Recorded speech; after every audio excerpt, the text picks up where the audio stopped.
Good afternoon, everyone. My name is Homi Karas. I'm the Director of the Global Economy and Development Program here at Brookings. So it's my real pleasure this afternoon to introduce our discussion on Beyond GDP. I think we all know that GDP has many flaws as a metric of welfare, but I think we should also bear in mind that it has been the workhorse measure of how economies are doing ever since it was introduced by Simon Kuznets in 1937. So this is a metric that has a pedigree of well over 80 years and is not something to be discarded lightly. So there are lots of reasons, I think, to move beyond GDP. GDP doesn't measure a number of the things that we care about. We care a lot about environmental externalities, for example. We care a lot about the unpaid work that many women in particular do across the globe. One of my colleagues at Brookings, Carol Graham, has written a lot about non-material aspects of welfare, including hope and optimism and other indicators of happiness. None of these are measured in formal GDP. So it's clearly not something that is a full measure of individual well-being and prosperity. And I think that also we should recognize that GDP and GDP growth tends to be quite volatile. When we look at the experience across countries, growth rates over a decade are not very well correlated with growth rates over the next decade. So, countries that do reasonably well don't necessarily do well in the following decade. And so I think that there's long been a quest for some kind of alternative measure that would give us a sense of what one might call sustainable growth, rather than just actual growth of the moment. And that, I think, is really going to be the focus of our discussion this afternoon. So what we're going to do is we're going to have a short PowerPoint by Glenn Marie Lang and Quentin Woden, both economists at the World Bank, who have just co-edited a volume called The Changing Wealth of Nations 2018. It's the second, I believe, in what will be a series over time, extremely comprehensive, covering 141 countries over 20 years. So this is a volume with a wealth of information in it, and it's, I believe, available outside if any of you would like to look at it in more detail. It's also available online. And after that presentation, we'll move into a panel discussion. The panel discussion will be moderated by David Pilling. He's the Africa editor of the Financial Times, and himself the author of The Growth Delusion, Wealth, Poverty, and the Well-Being of Nations, also available outside. So I hope that you go away from this afternoon with lots of good reading material to help you understand these issues a little bit better. So we've got a really wonderful panel. We have Kristalina Georgieva. She is the CEO of the World Bank. She's a former commissioner of the European Union for International Cooperation and Humanitarian Aid, a former vice president of the European Commission, a former co-chair of the UN Secretary General's high-level panel on humanitarian financing. Kristalina, it's a wonderful pleasure to have you here. We have Professor Dale Jorgensen, the Samuel W. Morris Professor at Harvard. His extraordinary career spans many aspects of econometrics and growth theory, and I am particularly privileged to introduce him because he taught me econometrics as a graduate student some 41 years ago. And Dale, I'd like to thank you on behalf of all of your students over the years. Before you think that that's a a compliment. Just look at some of the errors I've made in some papers that I've submitted for publication. Andrew Steer is the President and CEO of the World Resources Institute. WRI has just been named one of the outstanding think tanks on environment and sustainability issues in the think tank rankings that have just come out. Congratulations on that, Andrew. And then finally, we have our own Danny Kaufman. I'd like to introduce Danny as a non-resident senior fellow in our global program. Unfortunately, he also has a day job, which is to be the CEO of the Natural Resources Governance Institute, which is a major player in the push for transparency around the utilization of natural resources in the world. So I look forward to a wonderful panel. The event is being webcast. We encourage you to use the hashtag BeyondGDP when tweeting. And as some of you have already found, there are some sandwiches and refreshments outside to my left over here. And after the event, please feel free to have some. With that, let me ask Quentin and Glenn Marie to start with their presentation.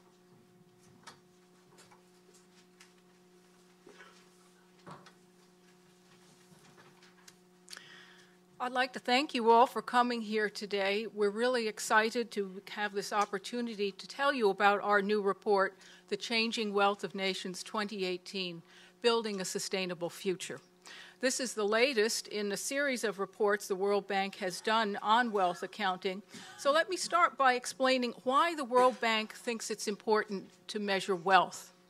Some years back, Joseph Stiglitz, Nobel laureate and our former chief economist, commented that private companies are always assessed on the basis of both their income statement and their balance sheet, their net wealth. That's because a company can always increase its current income by selling off assets. But this is a short-term strategy that would undermine the long-term financial viability of any company. He noted, however, that countries, on the other hand, only report on their national income, or GDP, and we know nothing about the assets that underpin and produce GDP. If we want to continue to maintain GDP in the future, we must maintain the assets that produce it. GDP measures current national income. Wealth measures the prospects for generating that income into the future. These two indicators are complementary, and both are needed to measure the economic health of a national economy and sustainability. It's for this reason, a better measure of sustainability, that the World Bank thinks it's important to measure wealth.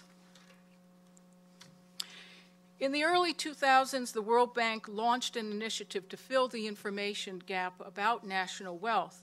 Our latest report, as Homi mentioned, estimates the wealth for 141 countries over 20 years. We define wealth measured in market prices very broadly to be comprehensive. It includes produced capital, the infrastructure, buildings, machinery, and equipment that we're all pretty much familiar with. It includes natural capital, minerals and energy resources, agricultural and forest land, protected areas. We're still missing some important components of natural capital like water, renewable energy resources, and fisheries and others. The book discusses how we might move forward to fill this gap in future work. For the very first time, we're able to measure human capital explicitly, and this is one of the major innovations of this report on the wealth of nations. And of course, we also include net foreign assets, a relatively small but critical component of wealth. Viewed from the lens of wealth, development is about building and managing a diverse portfolio of assets. With this introduction, let me turn to some of our global results. My colleague Quentin Woden will then come and discuss some of the detailed results for natural capital and human capital. So global wealth grew by 66% between 1995 and 2014. The most striking feature was an increase in the share of global wealth held by the middle-income countries in the light blue and orange there. They increased their share from 19 to 28% of global wealth by 2014.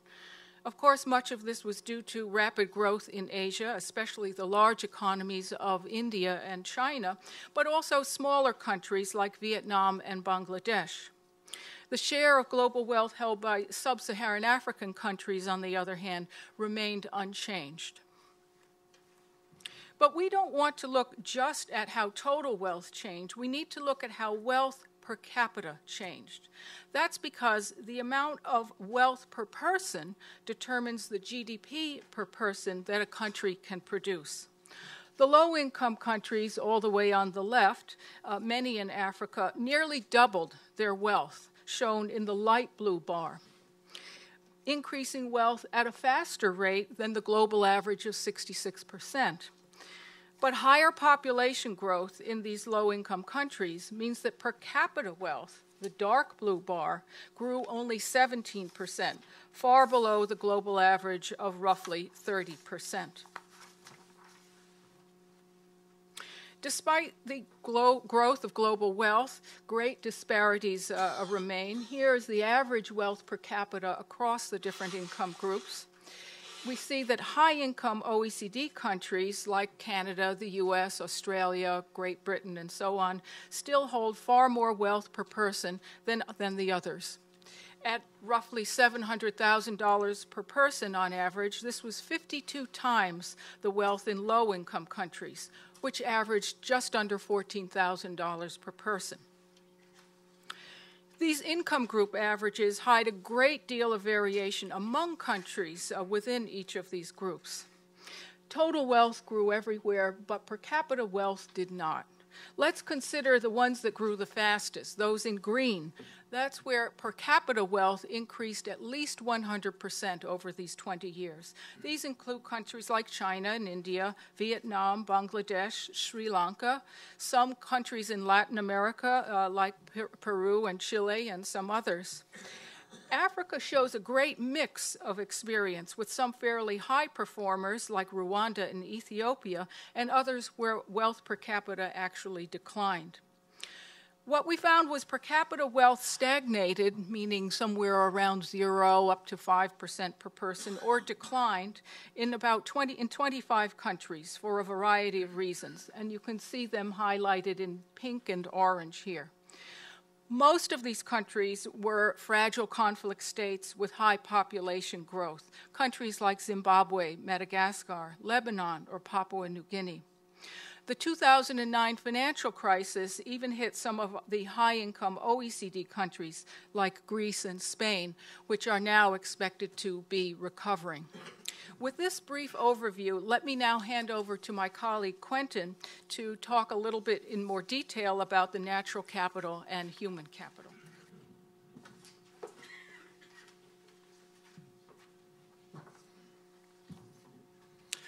So Glenn-Mary went through some of the key findings of the report in terms of the broad trends in wealth and in per capita wealth by income groups or by regions.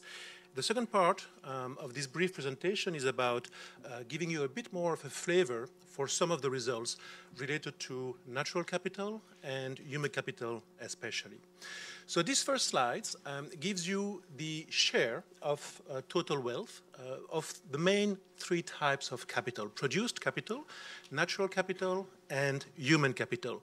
And what you can see is that for produced capital, with the exceptions of low-income countries where the share is lower, there's not that much of a change depending on the development level of the countries. Produced capital accounts for about 1/4 of the total. But you see a major shift between natural capital and human capital. So natural capital remains the largest component of wealth at 47% of the total in low-income countries, but then it shrinks as a share of wealth to 3% in high-income OECD countries. And by contrast, human capital increases over time. So if you think about two countries, think, for example, about the Democratic Republic of Congo that Glenn-Marie mentioned, you realize there's a lot of wealth that is represented by natural capital, whether it's minerals, whether it's forest, whether it's agricultural land. And you think about Switzerland, if you don't account for ski slopes, there's actually very little natural capital. It's less than 1% of the total. So let's look a little bit more in details at trends as countries develop in natural capital. So what you have on these slides is in blue the share of total wealth, what I just presented before, of natural capital that declines as countries reach higher levels of economic development. But what you have in orange is the actual level of natural capital per person, per capita. And this is an important point. In absolute value, natural capital is actually higher in high-income OECD countries than it is in low-income countries, about 3 times higher. And so the message that we want to give here is that we are not talking about liquidating natural capital for other investments. We actually have to invest as well in natural capital, including in renewables. Now, this slide shows you some of the main components of natural capital in per capita values for the world as a whole over time, from 1995 to 2014. And what you see is that the absolute value per person of natural capital has increased. And the area that you see that has increased the most in gray actually represents fossil fuels. Now, this takes into account both the reserves, the proven reserves that countries have, as well as prices. And it's important to note that in the 20 years represented by this graph, oil prices, for example, tripled.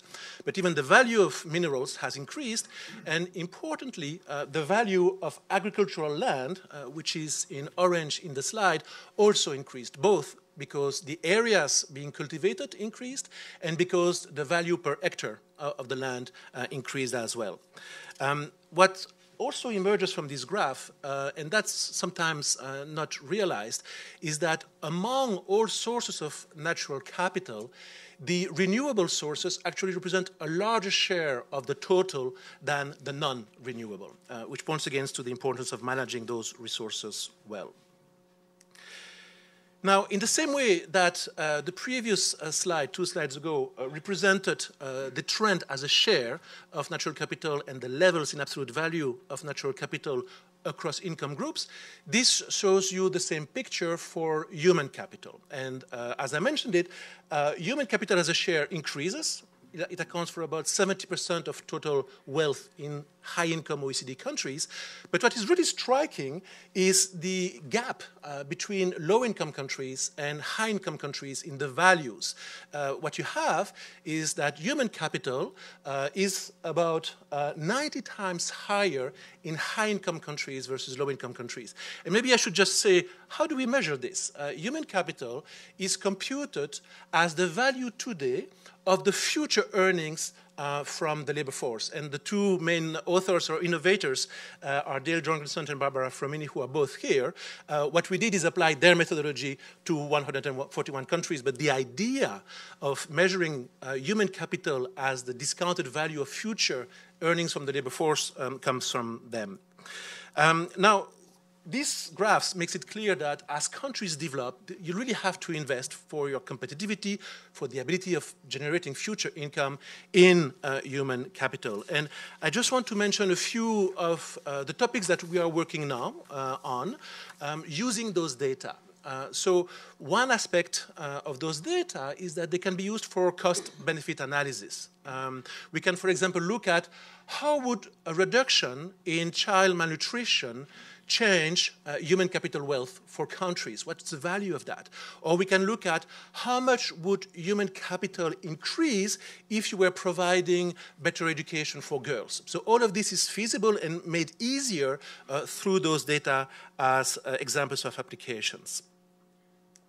Now, one of the applications that is in the book and on which we are doing more work as well is about gender. What we find is that women account for less than 40% of global earnings, and that essentially means human capital, the total value of future earnings for the labor force.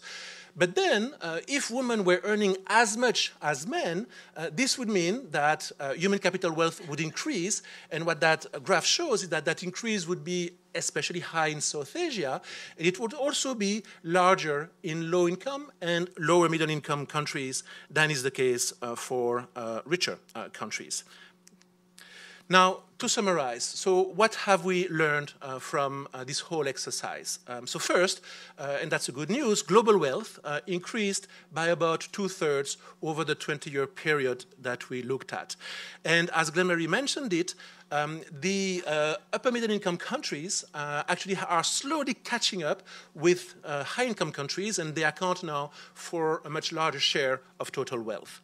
Per capita wealth increased as well globally, but by 1/3 only, and the difference is population growth. And as Glenn-Marie mentioned, the impact of population growth varies depending on which countries you look at. Human capital is the biggest component of wealth. Natural capital is still extremely important, of course, especially, again, in low-income countries. And the rents, the earnings from natural capital have to be invested properly to drive future growth, especially in those countries. And the broader message that we want to give you and how we hope that these data will be used by many of you is that the composition of wealth is important and that countries need to manage that composition of wealth, the different assets they have, the portfolio of assets for long-term sustainable growth. Thank you.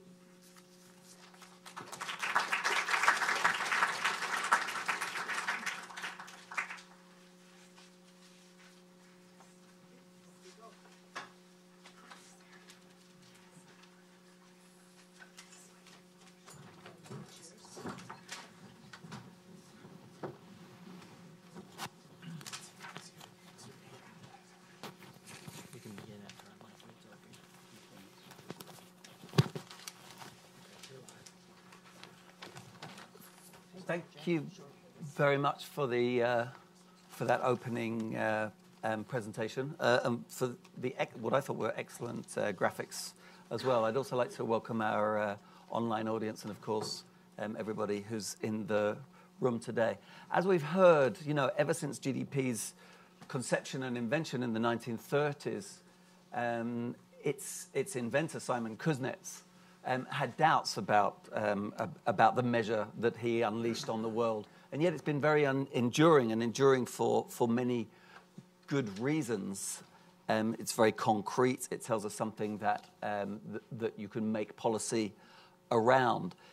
Given that, Kristalina, why has the World Bank become so involved and put really so much capital, if I could use that word, political capital, behind looking for alternatives and looking for, and we should be clear what this alternative is, really the balance sheet that is the complement to the flow measure, the income and production measure that is GDP? First, many thanks to Brookings for bringing us here. I think the presentation gave a very clear answer. We know more about the capacity of countries to meet their development objectives when we complement GDP with understanding the asset underpinning for producing this GDP. Yes. It is like a return on what you have. If I can just go back in history, I have this incredible privilege to have been there when this work was put on tracks. And I don't see in the audience Kirk Hamilton, one of the original authors of this report.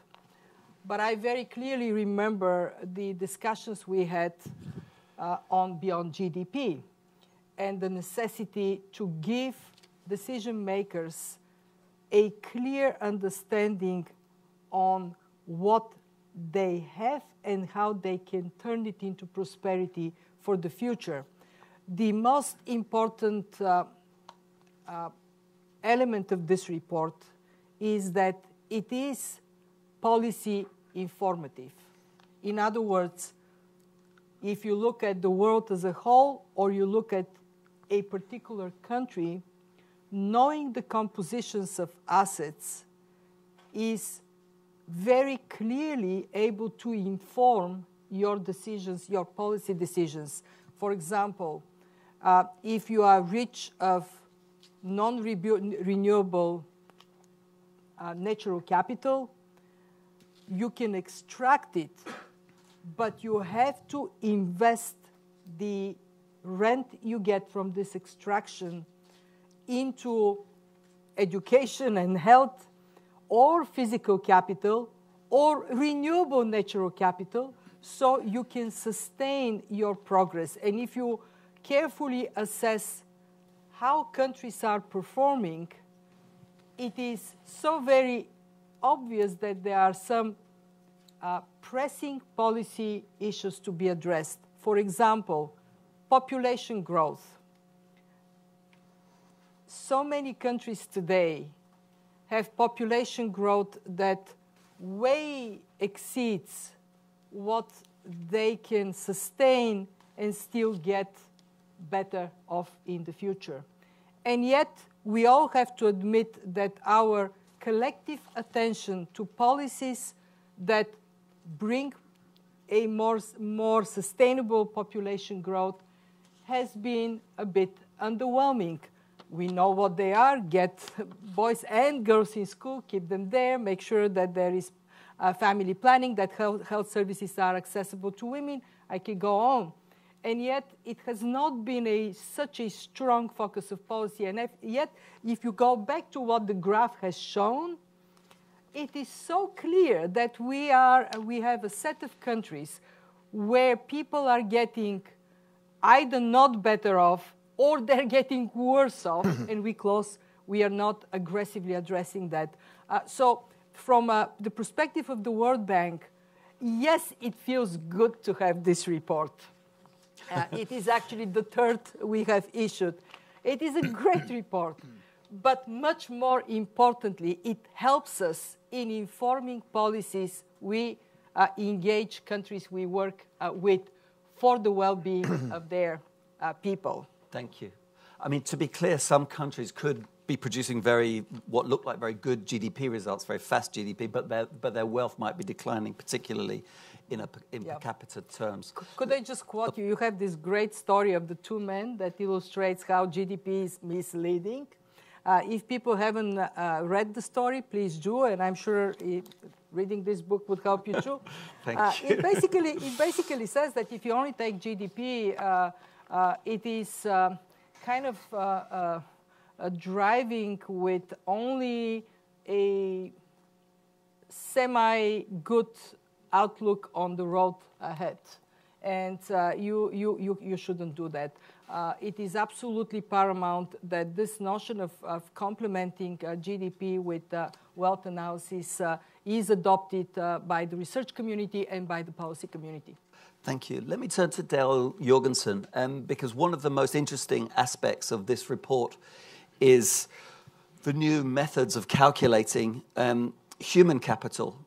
Human capital in previous World Bank reports was really a residual. It was just what was left over. We knew it must be there, but we didn't really know how to measure it. This report goes one stage further and actually puts a number on human capital and finds that human capital is 70% of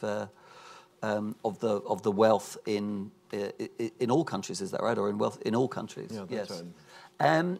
Could you tell us a little bit, without too much detail, but just a little bit about the methodology? How are we actually calculating the human capital? Well, the key idea, and I think it's very important to underline this before we launch into the specifics, is the idea that this really transforms the nature of the calculations of wealth that the World Bank has been doing, as we just heard, for more than a decade. And of course, this goes back to work on sustainability in the World Bank and elsewhere. The key thing in the innovation that David just described is the idea that human capital should be measured with information that is specific to the countries and the regions and the world economy that are to be captured by this very, very important measure. The idea of using lifetime labor income is intuitive. It turns out that that is the idea of wealth in the form of the labor resources that people bring to the economy and to the world markets every day.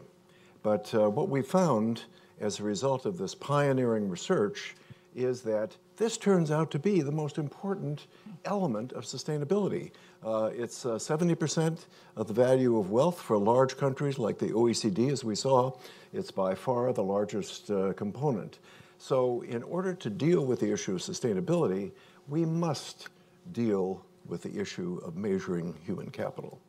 So as a result of exploration in the World Bank and elsewhere, people begin to look around to different measures of human capital, and there are many, many of them, and ask the question, which measure will fit best into the World Bank framework for dealing with the issues related to sustainability? And it soon arrived as a conclusion that the key idea was to take data for individual countries that measures income over the whole lifetime of each member of the labor force and treat that as the value of human capital. It's only then that you bring out the details. How much detail did this study provide? The study includes specific measures of human capital for 141 countries.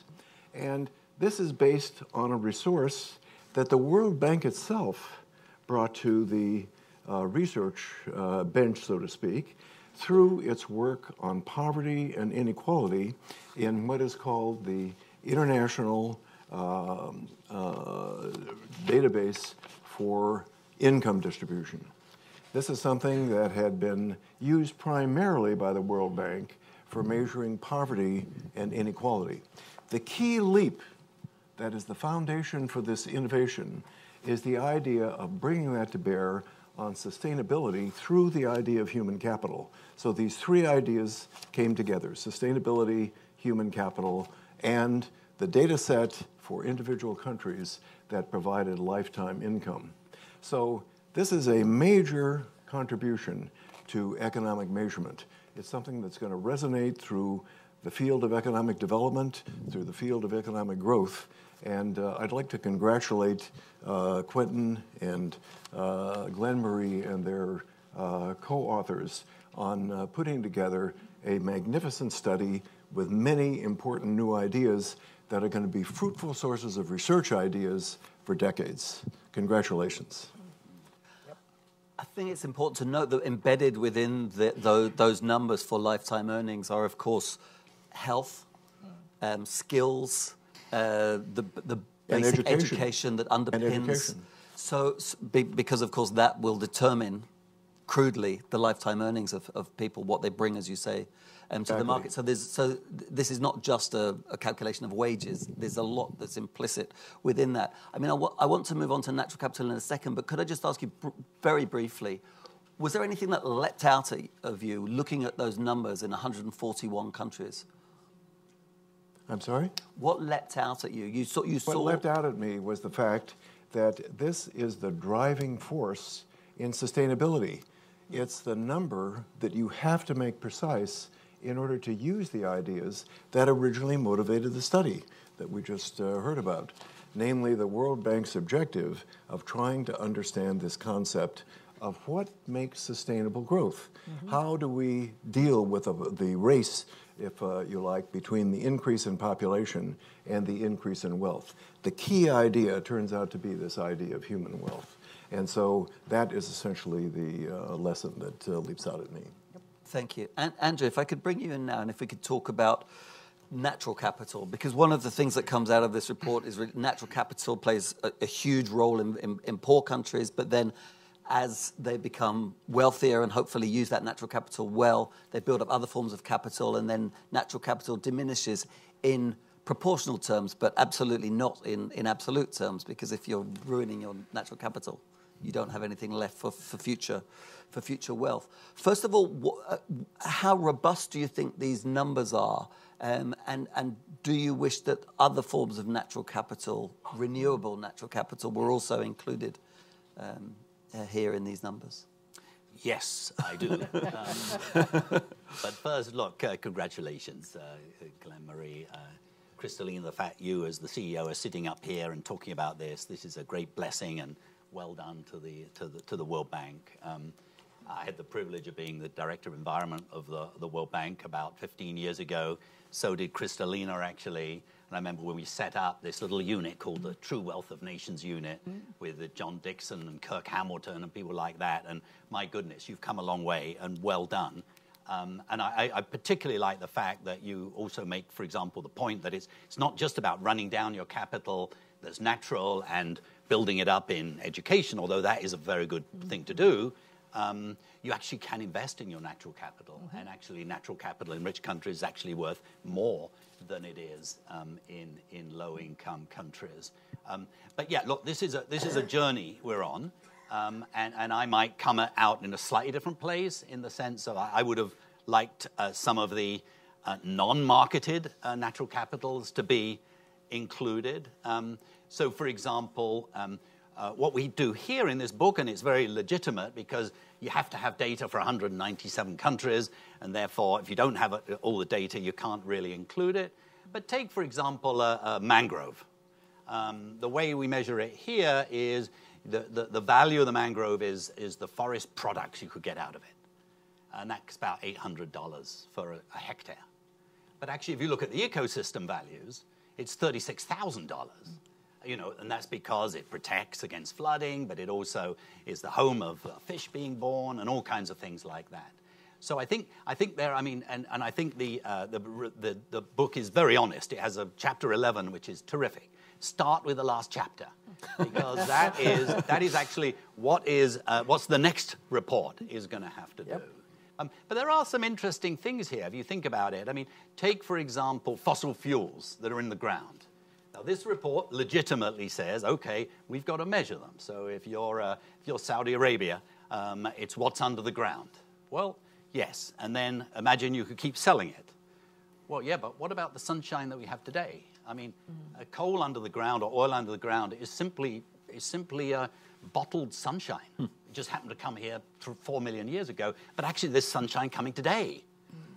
It's dead easy to measure the solar potential you have today, and that is actually even more valuable than what's under the ground. And so the next edition needs to sort of look at that as well. And I think the fact it doesn't is perfectly legitimate for this time around, but we do need to move towards that. There's another issue with fossil fuels, of course, which is, are we actually going to be able to sell them all? And probably no, because if we're going to deal with climate change, actually we'll have to keep half of it under the ground. So should we be assuming you can keep selling it? So look, this is a journey. Just one final thing. It sounds like I'm grumbling, but I love this book, by the way. It's a fun book. How do we measure the value of capital here? It's by assuming that you can market something and then you discount it back to the present. And so you use a discount rate of 4%. Well, it sounds reasonable, except that $100 100 years from now is worth $2 today if you discount it at 4%. It doesn't really give the sense that you really care about sustainability, does it? Now, Nick Stern in the Stern report says, let's, instead of having 4%, let's have 1.4%. That way, $100 would be worth $25 today if you discount it back. Least is so. I would recommend two things for the next edition. One, to do some sensitivity. Say, look, this is what it was, but let's assume a lower discount rate as well. And there's very legitimate disagreements here, by the way. And the second thing, I'd take chapter 11, which is a fabulous chapter, and I'd say, imagine we could measure these, and we've got sort of rough back of the envelope. What would it do? Because you see, the only problem is, if you say that natural capital to rich countries is only 3% of their wealth, why bother? Whilst in fact they need clean air, clean water, and ecosystems just as much as anybody else. So I don't want to start a battle of the capitals, but do you think that natural capital is in a sense underrepresented in the numbers? Oh, I think the report's very honest. It is. Yes. I mean, it's very honest about that. It is seriously underestimated. Yes. Okay, Danny, if I could now bring you in. As I was saying before, human capital used to be a kind of a residual in these numbers, but there was more in there than just human capital. There was what you might call institutional capital. Partha Dasgupta, who you probably know, at Cambridge, tells a story of two islands. They both have exactly the same wealth. They start off in exactly the same place, but one has absolute trust and one has no trust at all. And very soon, the island with more trust begins to exceed the island with no trust because it could trade and specialize and all of that. And that is, in a sense, a kind of shorthand for institutions. So is institutional capital, does it exist in this report, or has it been squeezed out? Should we try to measure that? Or is it somehow in between? There. Okay. It's in between. First, I echo whatever was said. Congratulations, Kristalina, the World Bank. Let me perhaps summarize what was said. I think this is potentially transformative. And I'll discuss and build on what was said very quickly on both, potentially and transformative.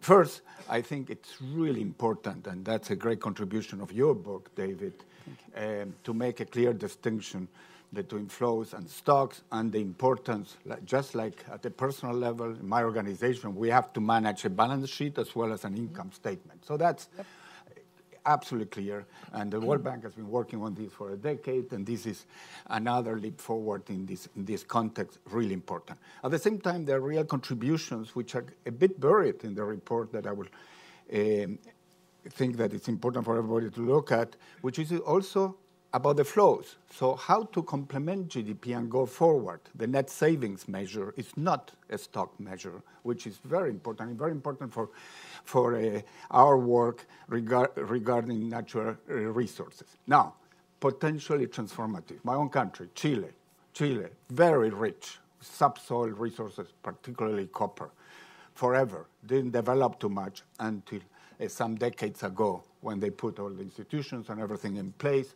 Major transformation is in very dark green there. Of course, I'm biased. I'm from there.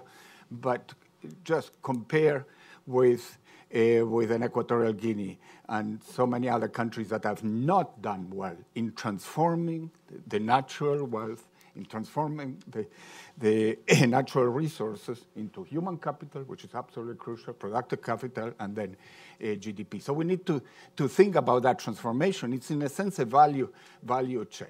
Now, what's not in slide 2, which is a key one, showing the value chain, is governance and institutions, which is absolutely crucial mediating factor to convert, to transform, first from the natural capital to the next stage, which is human capital, productive capital, GDP, and ultimately well-being. Great slide, but that should be center front.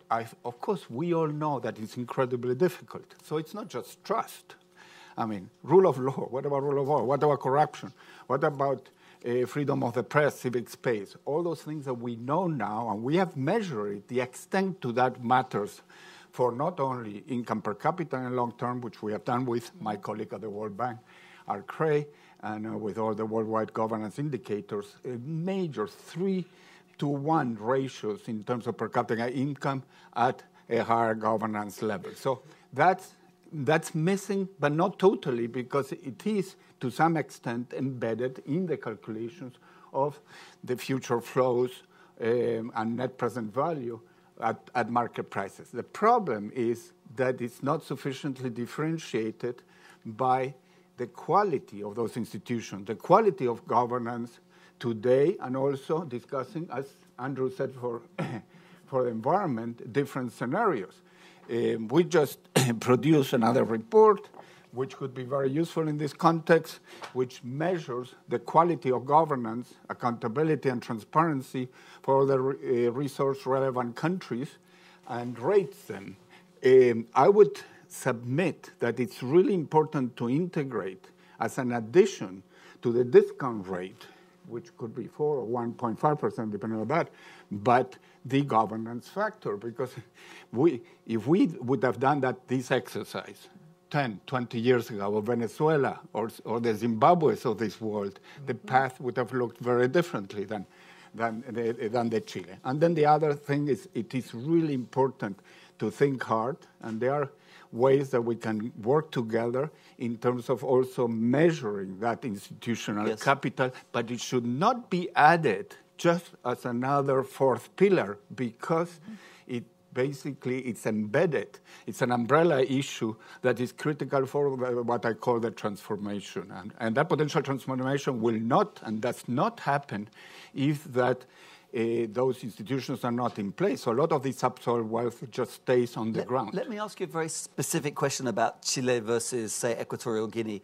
What is it in Chile that, if you could bottle it, could help other countries make that transition? Because, I mean, Chile had very many political systems. It went from Allende to Pinochet to the Christian Democrats. It's had center-right governments. It's had Ricardo Lagos, Bachelet, but then it's also had, is it Piñera? So you've had a very varied political system, and yet you've had this, fairly smooth transition from copper to these other forms of capital. So what is it about Chile? Well, in a nutshell, and of course there are many ways of skinning a cat, and everybody has their own view. But bottom line is that Chile, when the dictator leaves, 1989, because he thought that he would win the plebiscite because the country was starting to grow again, but instead it was yes or no for him to stay. The country voted no, so he has to leave. Poverty was 45% of the population was below the poverty line. Nowadays, it's in the low teens and 10%. That is an absolutely crucial turning point. When new leadership comes, also a new cadre becomes generational. Once it becomes a democratic country again, whether it's been center-left or center-right, there has been a complete consensus and absolutely crucial importance of institution with macroeconomic management, all what we believe in. So some sort of institutional solidity took hold. Absolutely, and there is institutional foundation. Now, we have our scandals and problems, and we had recently some corruption scandal. Just to make it very clear, good governance in a country is not the absence of misgovernance or not having any corruption scandal. Is the resilience and ability institutionally to respond to that. Homi has written about Asia, some Asian countries on that. Chile has that too. So we are no angels. Yes. Let me turn back to you, Kristalina. I mean, one of the sort of points of this report really is, as you say, this is information that governments can use. So if you're a government in a poor or moderately poor country and you're looking at your various capital levels, how do you get from here to there? What are the lessons in this report for a government? Let me start from where Danny left it. And it is that rule of law and institutions that function in a transparent manner is a prerequisite to make good use of the assets you have. Zimbabwe has no reason to be poor, except for poor governments, failures of governance. And let's hope that now, with a page being turned, that particular lesson will be put to work. When you have a more inclusive government where different perspectives can be put forward, then that translates into carefully crafted policies that make the best of the assets you have. If you are to be a resource-rich economy, then how you invest for a long time the extraction of resources and how you turn this rent into benefit broadly for the population, that is your key for success. Look at Norway.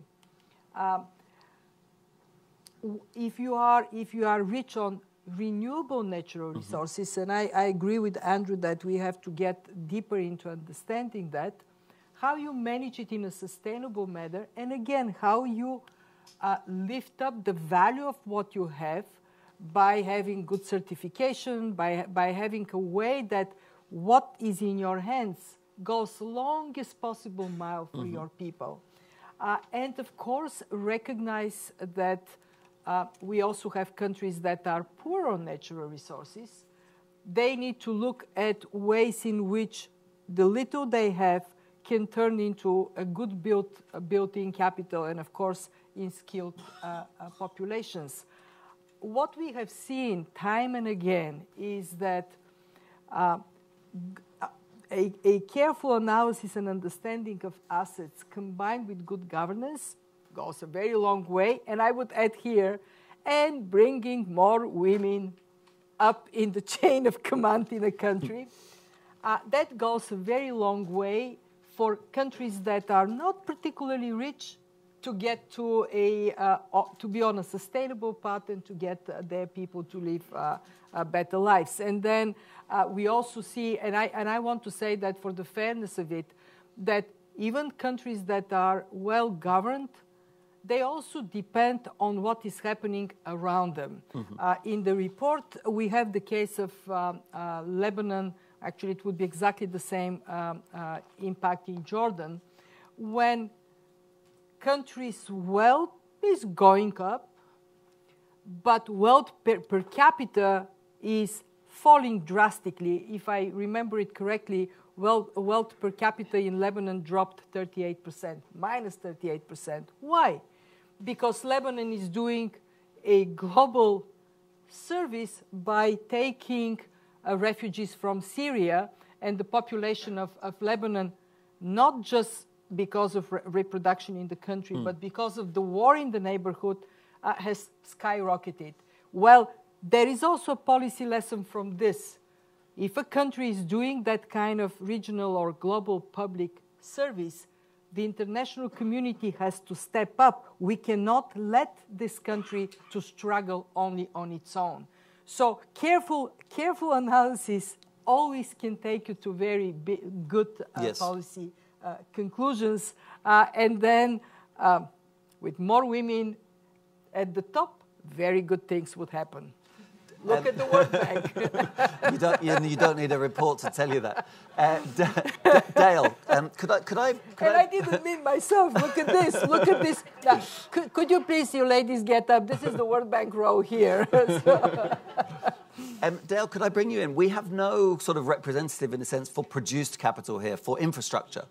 You know, China, obviously, for example, put huge resources into infrastructure, roads, subways, factories, cement, housing, etc. If you are a well-governed country, let's say, with lots of natural resources, let's say lots of oil, how do you choose between, what sort of choices should you make between building up your natural capital, which means investing, I guess, in health and education, technical skills, and you're building infrastructure? Is this a dichotomy? Is there an emphasis question here? How would you assess the key idea here is the idea that we've just heard about, which is the idea of investment.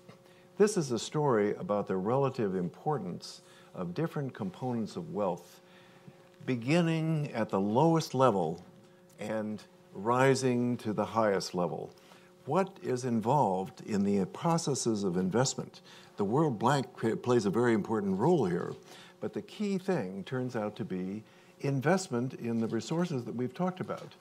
We can talk specifically about investment in natural resources, but the big number is human capital. It turns out that we've got to think all along the way as we transform these countries into viable, sustainable, developing countries, and then ultimately into advanced economies, of the idea of investing in the basic resources being human resources.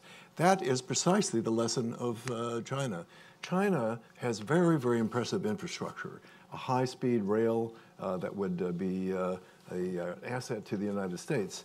But what they have succeeded in doing is going from a very, very human capital poor to one of the better educated emerging economies, and their goal explicitly is to transform this into the human capital that's associated with advanced economies. They have a very clear idea about how to undertake the investment programs that are going to produce economic development on a sustainable basis.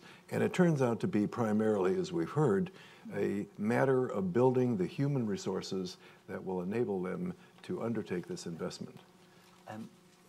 Why don't you come in, Danny, and then I know Andrew wanted to come in this question as well, and then I would like to open it up for questions. On this question, the game-changing way of addressing that question is for it to become much of a less of a trade-off between the two. Right. So the pie, and the pie of investment, as you say, has to expand. Already a decade ago, with my co-author at the World Bank, we did that study, and the importance of improved governance in the long run, it essentially reduces infant mortality, but by 2/3, increases human capital, and GDP per capita goes up by 3 to 1. So ultimately, that should not be such a huge trade-off. Right now, in a handful of key Latin American countries, infrastructure investments are paralyzed. Let's be very frank. Why are they paralyzed? Because of the Petrobras Odebrecht scandal. And that has come to a complete halt because everything is frozen, and also in the judiciary, and we are suggesting ways, and others also, how that has to move forward. Again, such a poignant and potent example that ultimately, if we don't fully factor in the importance of institutions and governance, then you're going to be faced with a shrinking pie and with much more of that trade-off. Just to add, what you said is absolutely right. But one of the implications of what we're discussing is that will be worth, and we can follow up later with the authors of the report, that it's quite likely, and we've been looking at the numbers, that for poor governed countries, the valuation of natural capital is overestimated because the potential of that to be fully transformed into effective wealth is much stolen. So already that looked pretty dark, that picture there, but it may be in reality even more dark, so we need to redouble our focus and effort on these institutions. Time's running out before we go to questions. Andrew, come in on that question. You seem to be keen. But you asked an interesting question about China and how does this help it? And I think Professor Jorgensen gave absolutely the right answer. But China would now admit that this kind of analysis is informing it how it actually made some mistakes. So, for example, it built loads of factories, and then it suddenly realizes, wait a minute, as this report says, 6 million people in the world are dying every year from air pollution, and over 1 million in China. And they say, wait a minute, we've got this wrong. And so if you go to China, well, as I did in December, beautiful blue skies in Beijing. Why? Because they've said, we want our natural capital, please, and we're going to run down or close down our man-made capital. They've closed steel mills, they've closed that. Fascinating sort of example of, could we please have our natural capital back, please? And of course, you can have both. Haven't they just moved it to the west of China? That may be a slight quibble with your... did you want to come in, Kristalina, briefly, and then I'll open up? Very briefly. I want to thank Professor Jorgensen because what he's talking about is where we are taking the bank very decisively, understanding much better this correlation between investing in people and improving the conditions for growth, the potential for development. We have a big human capital project, so you would see us coming time and again on that topic. And one of the things we realize is that investing in people actually is absolutely paramount if you want to have good institutions. It doesn't mean that if you have educated population, you will have good institutions. But it is, if you don't have educated populations, you for sure are not going to have good institutions. It's kind of necessary but not sufficient condition, so let's make the necessary real. but the reverse also. Let me The open it reverse up. is also true. I have another question I'd love to ask, but let's see if I have time to ask that. Let's have a question from this gentleman here. If you could just identify yourselves and then ask a brief question. Thank you very much. Well, I'm Jed Schilling, and I spent a lot of time working at the World Bank with Andrew and several other people here. And this is really interesting because we started trying to introduce the physical capital in some of the things and taking account of the depreciation. This work is making very important steps forward, but I think there are several things that I think need to be taken account. First, in setting up the priorities, I think we have to admit the most important priority of these assets is natural resources. Without air, water, food, none of the rest of us survive. So that's the basis for all the work that's being done. Then, of course, it's human capital that figures out how to organize it, produce and use it, and then the physical capital and the economic activity that does the production and things like that. And it's also very important to take account of the relations between these things. Andrew made a couple of good points that was it the mango trees you were talking about? It's not just the production of the fruit, it's how it affects the water flow downstream and things like that. So you take account of that, or the pollution that we create causes a real damage to human capital and stuff like that. So we need to take account of these interrelations in looking how we go forward.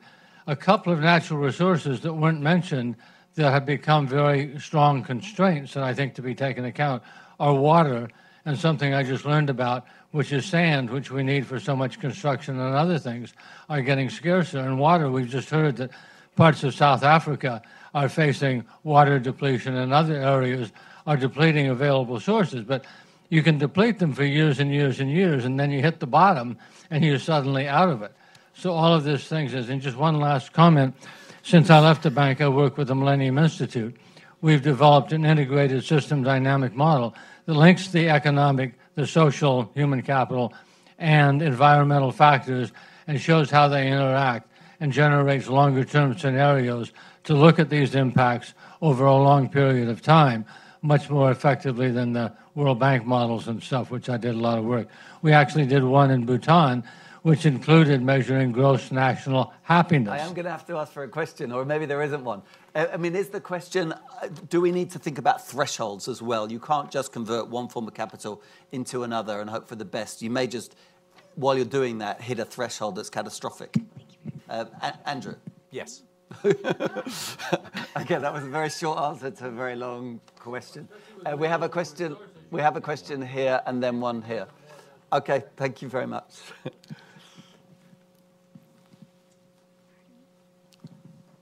Thank you. I'm Per Kurovsky. Hearing here about the human resources being valued, human capital being valued, and discounting sort of future incomes. In these days, when we have robots, artificial intelligence threatening around the corner, makes it very, very difficult to try to identify an appropriate discount rate. There's so much volatility in some of these issues, so that volatility has to be impacting the final figures too. There are some things you can predict a little bit safer. Okay, others there's a not. broader question there, if I might, which is that GDP is criticised for being a backward-looking measure. Wealth accounting is, by definition, really a forward-looking measure. But we can't. The problem is we can't know anything about the future. We certainly can't know everything about the future. What do you think about that, Kristalina? Well, okay, going back to my analogy with the car, yes, GDP is to drive looking at your rear view mirror only. Very dangerous way to drive. And with wealth accounting, we can project in the future. And of course, it's like you put your lights to see as much as you can of the road, but you sure don't see the end of the road. Right. And you have to accept a degree of uncertainty in your projections. What it means for us is that we have to work hard on making sure that we have as sound methodology as possible, yes, and recognize that this is one of many inputs for policy makers. It is not going to be the input ever.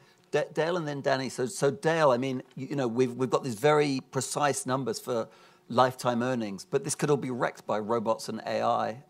We may think that we can earn a certain amount, and our job might be taken away. Well, the key idea is that you've got to bring to bear detailed data. And that's what the World Bank has succeeded in doing. They have incorporated the most detailed data that is available to estimate human capital, and they've captured the great heterogeneity that characterizes human capital from the point of view of the kind of investment that's involved. The key step, though, and this is something I don't think anybody has emphasized enough, and that is that the World Bank is changing its role. It is not only providing capital, that is to say, providing loans and financial resources. It is providing knowledge and the understanding of the development process. That's what this report represents. It represents the forward edge of what the World Bank is becoming. And I think all of us owe the World Bank our congratulations. I'd just like to mention one thing, and that is that with regard to China, we talked a little bit about that. This turns out to be the country where information about human capital is best developed. This is an area of research that the Chinese have pioneered with the help of my collaborator, Barbara Fromany, who's worked there for a period of 10 years, helping them improve their estimates. The last report, the one before this, 5 years ago, from the World Bank, incorporated a summary of the Chinese study by the leader, Haizheng Li. And this is an indication of the direction that they were going to go, and they have succeeded in this report in arriving at something that is very useful. Thank you. Can I bring in Danny on this to question? complement what was said, but in the next stage, I think it's incredibly important. We are in near 2020. There has to be, for credibility, scenario planning. We are dealing with known unknowns. Yep, It's agreed. unknown. Known unknown means that, and since the future comes in so potently, net present value, into these analyses, they have to be different scenarios. You alluded to that. One builds 3, 4 scenarios. Out of that, let's be totally transparent and precise, and we have tried to do that in governance about margins of error. Yes. What is the range rather than an artificial sense of precision? Because it's incredibly valuable, as you said, but this is within a range. Third, let's incorporate those unknowns. What you're talking about, and the institutional capital that we're talking about.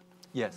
So you could be a bus driver in Delhi, but your job is replaced by a driverless bus, and you could have lots of oil, but you find you can't, because of regulations and tax, you can never use it. Question here from this gentleman. Yep. Then we'll go to the back.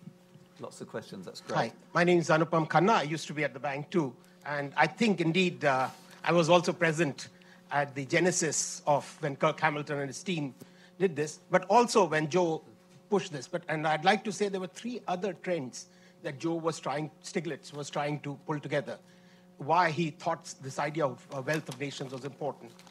He didn't get very far in the bank, but then he pursued it later. One was the capabilities approach that Amartya Sen was saying. Yeah. So to bring in the second one, that was actually at the heart of internal criticism of his, which was the fact that we were also in the throes of the privatization and PSP mania, and he was very concerned people were looking at privatization receipts as, selling of stocks and converting them into income flows. Yes. So that was another. There were 2 other things. Fund was also trying to come up with the balance sheet approach. My question, I now live in India most of the time. I'm going to change the World Bank and rest on its laurels. I think looks like a very good report. But you can do indicators, intercountry comparisons. But when you try to operationalize, and as a matter of fact, for the last 8 years, I've been trying to operationalize some of these, there's certain policy questions. And the difficulty goes beyond the intuition of converting future earnings into this. And there are 4 areas that I'm wondering how they're being dealt with. One is, of course, the discount rate that Andrew has mentioned. The other bigger problem that we've confronted, and I'll give you 3 examples. I don't have. We don't. I won't give examples. Can you come to a question? Actually? Yeah, the question is, how do you treat? I don't know if they've dealt with the whole issue of discount value in environment, but the pricing issue in human capital is very, very difficult. The third one is intercountry comparison because of the global talent flows. And the fourth is organizational capital. These are two areas which are very much at the forefront of research here. Just to give you, I'm sitting in India in the company. When I look at the asset value of my earnings there, they're 10 times, my asset value of my earnings in the US, same person, same capital, than if I'm based in India. Not only that, as we know, in this country, if you're working in a firm with...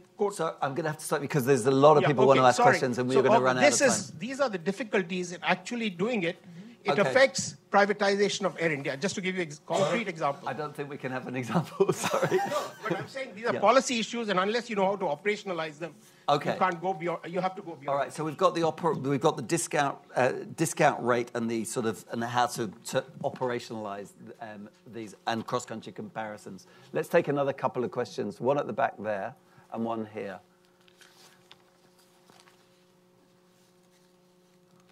Yes, my name is Maki Maghrabi. Currently, I'm a diplomat, but as a journalist that served in East Africa for 20 years, I think I went through the other side of this question. The confusion is that when you count the natural resources, you should count the natural disasters, because you can't just take the positive side of the nature. If you take the nature as a reference... I heard you say question, but I'm not hearing the question. Can you just... Okay. I think there is a confusion. How you solve this confusion? The confusion is what now? Okay. So how do you solve the confusion between...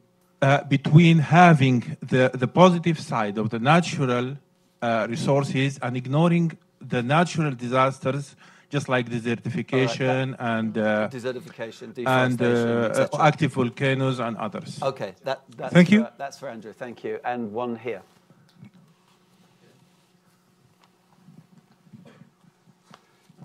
Thank you. I'd like to offer a question. I'm Eagles Milbergs. I'm co-founder of a nonprofit in Seattle dealing with water innovation, water infrastructure. My question, the implications of this report, groundbreaking report for public policy, are pretty clear in my mind. You know, investing in human capital, sustainability, et cetera, it all makes sense. But most decisions are made in the private sector. So what are the implications of these kinds of measurements at the firm level or micro level? Okay. You know, we're talking at the macro level. Yeah. What can we do at the micro level here, and the impact it might have on the private sector if they were to adopt measures like this? Okay, those are all great questions. Andrew, why don't we start with you with natural disasters? Well, if you went to Davos 2 weeks ago, you know they do this risk assessment each year. 1,000 CEOs are asked what risks in terms of likelihood and impact. So for all of these are CEOs of major companies. Number one risk in the two, both impact and probability, extreme weather events. Number two, failure to address climate change. Number three, water. Mm-hmm. This is all about natural capital. That's what they're worrying about. If you go and talk, as I did, with some of these CEOs of companies like PepsiCo, they say, what am I worried about? I'm worried about water availability. That's natural capital. So yes, we absolutely need to factor that in. And so we need to factor also in, how do you deal with climate change? Well, you deal with the stock of bad things in the air. And if each year that passes, there's a greater probability that we're going to have natural disasters, that is your natural capital declining. And so again, for next time, I mean, we need to try and factor that in as well. And I think you're very honest again as to the need to do that. And Andrew, while I've got you, do you want to comment on any of the other? So there was the private sector, the kind of the micro implications of this, and then there were the questions about the cross-country. I would love to hear Professor Jorgensen, who is in a way the grandfather of all. Well, you're not a grandfather, but you're the guru who I am a grandfather. You are a grandfather of all this work. So issues like this pricing across countries being differently, discount rate, I would defer my time. Well, Professor Jorgensen. I think the basic lesson here is essentially that what we need to do is design market institutions. That's partly an issue of governance, but the goal for the World Bank and for us as analysts is essentially to deal with the issue of how do you design institutions. And here is where measures like the ones in this report come to bear. they provide the accounting system not in the form that a business person could use to make decisions about whether to invest more money in fossil fuels or whatever, but rather the information that includes all of wealth. And that turns out to be 70%, at least for the world economy, human capital. We have to design institutions that will build the ability to invest and invest fruitfully in situations where we don't have standard markets, financial markets. That's where the World Bank has an extremely important role to play, because they are going to create market-like institutions. In the case of environmental work, that's going to be market-based institutions for dealing with environmental problems, including climate change. And for human beings, it's going to be dealing with what turns out to be the wealth of the world. And building institutions like that may seem to be overly ambitious. I think that the World Bank deserves our admiration for taking on this task and deploying the kind of talent that it can only it can mobilize to move investment and managing the world economy in a fruitful new direction. That's what this report is saying to us. The question may be, Kristalina, about cross-country comparisons, or did you want to? Two things. One is on the private sector. Yes. What at micro level is of interest in this report? I think there are two useful for private investors aspects of it. The first one is that looking into the wealth and how wealth is being managed at the country you invest is as important as knowing how well it is doing in terms of GDP, consumer spending, and so forth. Because if you don't look at the quality of assets and how they're managed, it may be doing very well at the moment, but longer term, you may be in trouble. And second, it tells you that you have interest to actually care about investing in skills and people. And that in terms of where your tax money goes in a country, you should have you should think about it. You should not. This is not irrelevant for you. I think that it is not meant to be a guide to investor in a particular country, but it is useful input for investors as they make decisions. It is more kind of a high level, but it is still useful input. On cross-country comparison, we have 141 countries in this report. We will strive to increase the number. It is truly remarkable when you look at the data on groupings and then you look at individual country data, how much you can learn about the country's current status and future prospects. It would confirm certain things, certain trends that we broadly know. It would give you additional pointers for these trends. And I certainly believe that looking at the wealth per capita in particular, the calculations on wealth per capita, really, really enlightening. Thank you. Danny.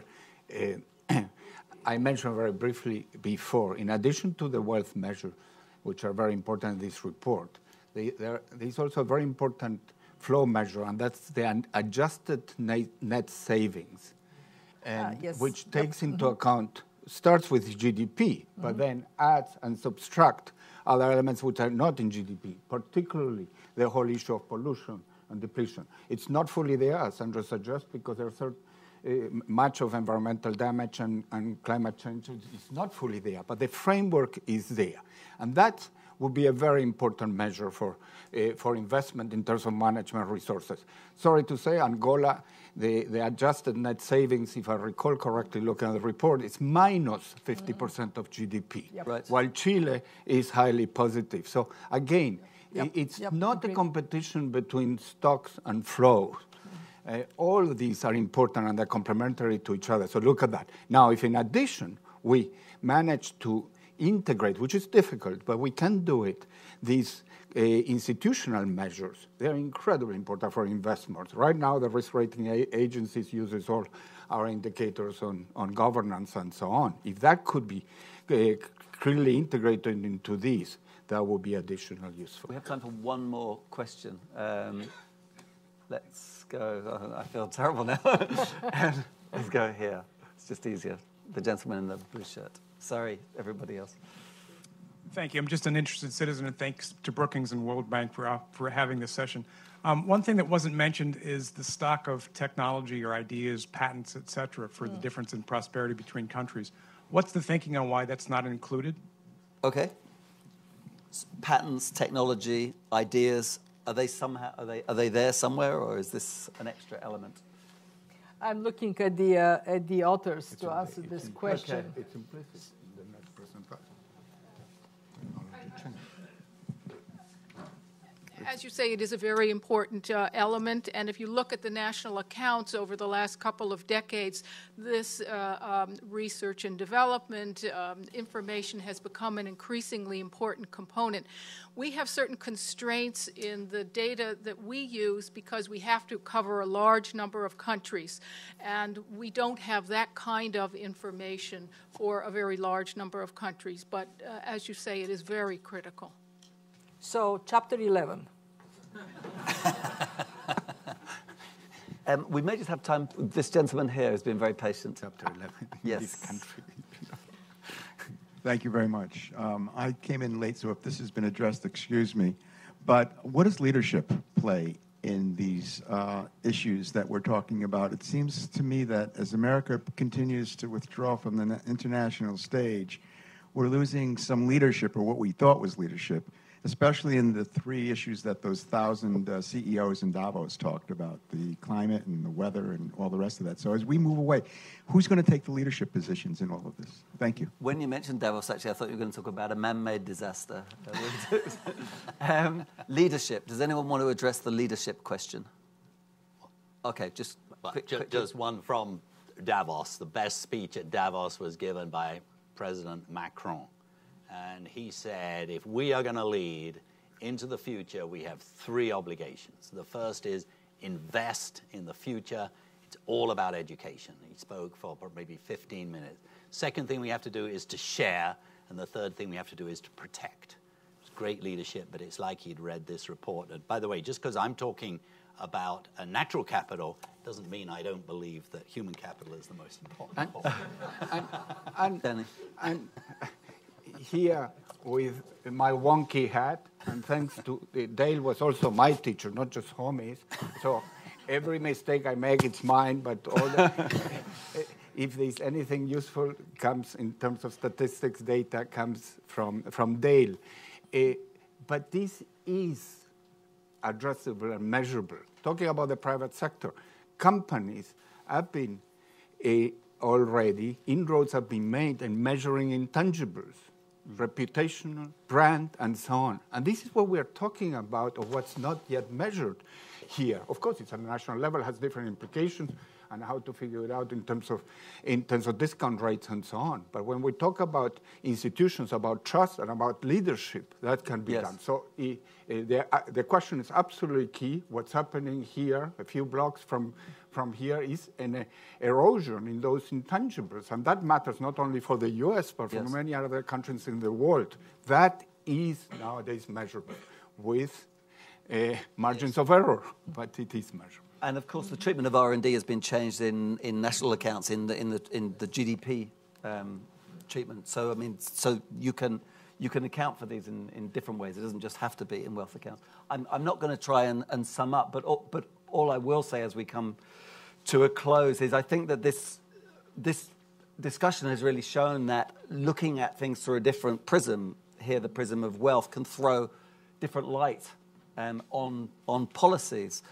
Just one thing that came up, for example, the sort of privatization rage, which actually now is being looked at more critically in Britain, in my own country, which you could see as a conversion of stock of wealth into a quick flow. Professor Collier, in a previous discussion, mentioned debt. the one bit of stock that we tend to look at is debt. But if it's looked at in isolation, that might be misleading, because if you borrow to invest in something else and that something else is useful, then you might think that that's a very valuable trade-off. If you borrow to blow all that money on consumption, then you might think that that's a very unuseful thing to do. So in other words, looking at these things more holistically, which I think this report helps us to do, is a way of really refining policy and also just thinking about things differently. So I think the World Bank is to be commended. That's our model, holistically. Holistically, as is our panel. So I'm going to wrap it up here. I'm going to thank everybody online and in the audience, and most of all, the panel. Thank you very much. Thank you. Thank you.